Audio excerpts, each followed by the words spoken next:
A few years ago was a time of great transition in my life. And to be honest, I'm not quite sure that it's done yet. In 2012, I was working at a job that I felt was my calling. I was running a drop-in community office for survivors of domestic violence and training new survivor advocates. It was more than a full-time job and full of both the expected and the unexpected stressors. But still, I felt like I was in my element. I'd worked for the agency for about 5 years and felt proud to be part of a community that was working to transform violence.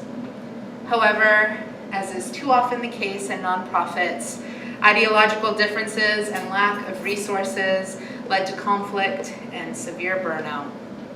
In 2012, I was unexpectedly laid off, which brought with it a landslide of other changes. All of a sudden, I couldn't afford my rent, my most important relationships ruptured, I had no income, and I was separated from what I thought to be my calling.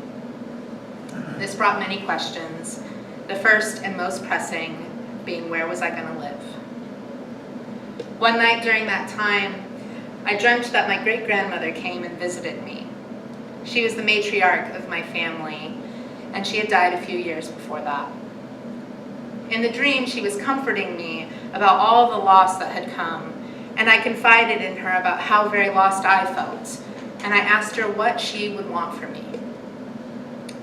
Time, she said. I want time for you. I want a chance for you to choose your life, your love, a place to root. She spoke about time to wonder what my life might be, what I might want of it. And she asked me to remember that that sort of wondering is a luxury that was never afforded to her.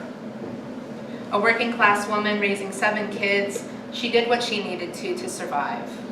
She didn't have the opportunities that I did, and I heard her ask me that I not take them for granted. The next morning, I woke up, and the dream stayed with me. I felt a comfort and a call that I'd been searching for. For several years, I had toyed with the idea of leaving the Bay Area. It had become too much for me. The grocery lines alone stressed me out.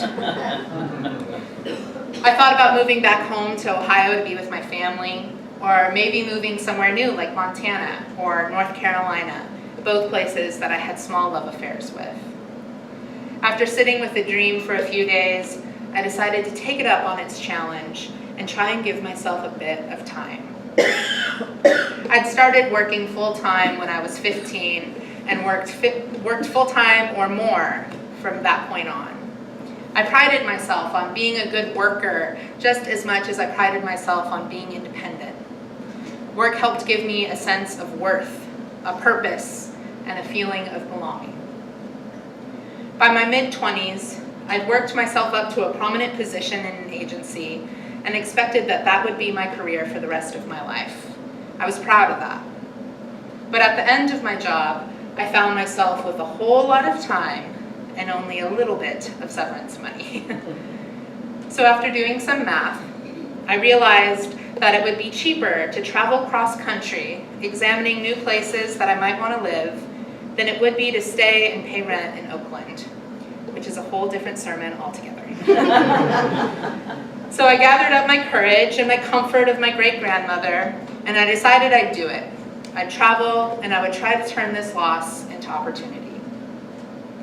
During the final weeks of my job, I sublet my room, I charted a tentative route, and I touched base with some people that I'd hoped I'd get to stay with along the way. 2 days after my job ended, I left. I expected to be gone for about a month, and I was gone for 3. That trip, for me, was an epiphany. Like the wise men in today's story, I set out on a journey that I didn't expect would change my life.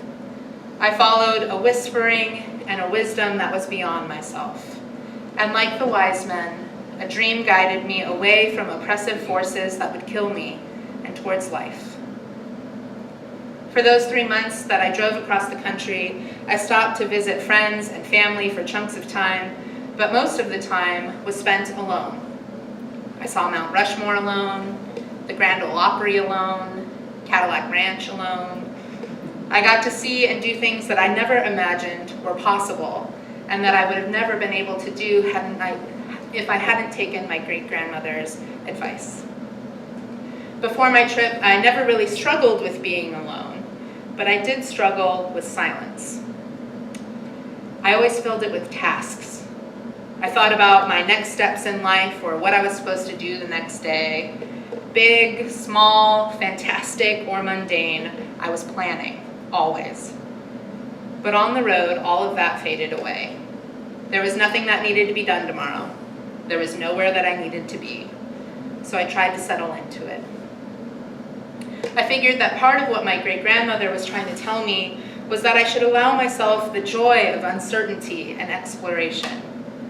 So except for rare occasions, I didn't plan how long I was going to stay in a certain place, what I was going to do there, or where I would go next. Often I didn't even know where I was going to sleep that night, which for a planner like me was terrifying, but it was also liberating. Growing up in a family that navigated violence, addiction, and poverty, my inclination to plan was an attempt to feel safe and secure as much as it was anything else. It was an illusion of control. This new way asked me to let go of that illusion. It asked me to trust and to wonder. I existed on very little money as I traveled and was forced to face old fears. I ate peanut butter and jelly sandwiches at rest stops and convinced myself that seeing the outside of some monument or museum was just as good as being inside of it. I used old skills in a new way. That year, I rang in the new year in Durham, North Carolina. A good friend of mine was letting me stay with her, and in her guest bedroom, I wrote some intentions for the following year. They've stuck with me since then, and I just recently reread them in preparation for this new year. They included things like, know that perfection is impossible. Respect yourself enough to have boundaries and articulate them. Let go when it's time to let go. Do it sweetly. Do it all the way. Detachment and abandonment don't have to be the same things. Ask more questions. Make fewer statements. Remember, simplicity is not the same as scarcity. Let yourself cry every time your eyes sting or well up. Stop blinking back tears. This just might be your revolution. Love yourself like you want others to love you. That means taking time to understand where you're coming from, listening to your feelings, treating your stories with reverence, going on dates, laughing at your jokes, saying you're proud when you do well, challenging old behaviors that hurt you, creating rituals, showing up, being excited, saying thank you. These became a few of my guidelines for the year, ideals that I tried to live up to. It was no small task, and I failed often. It meant unlearning years of trauma and approaching my life very, very differently. It meant being willing to embrace grace and accept help from others. It meant challenging my notions of work and independence. It meant re-examining where I thought my worth came from. When I think about all the learning I did on that trip, I'm reminded of one particular day in New Orleans. I had gotten into New Orleans a few days before and my money was running out. I could no longer afford the cheap hotels or hostels that I'd been sleeping in, so I slept in the back of a camp van with a friend who just happened to be in town at the same time I was. I'd been waiting for my first unemployment check for 2 months and was down to about $500, which needed to get me all the way back to the Bay Area. I was driving out of town towards Austin that day when my radiator exploded.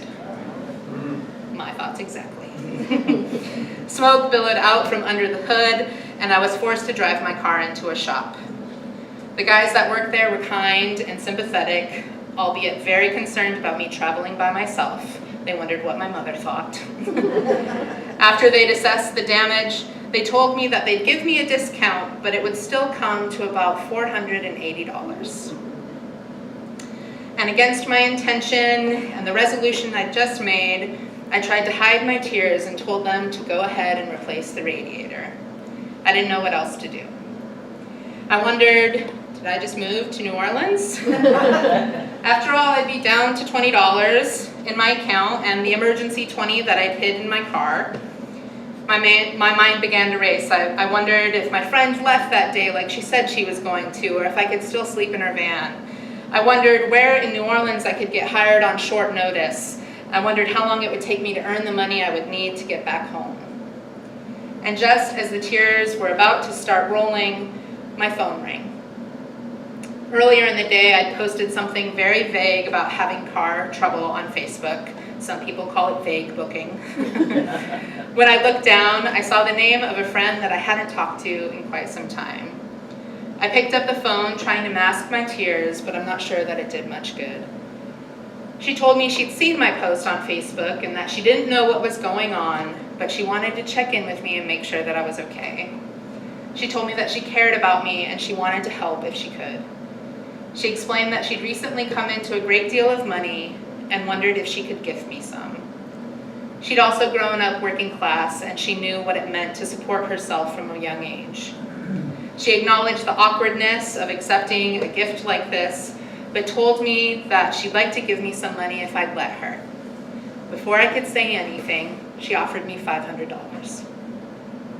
I sat down on the curb outside of the mechanics and cried those gut-wrenching kind of tears. I'd never told her that my car was in the shop or how much the repairs would be. I never said how much money I had or how much I needed.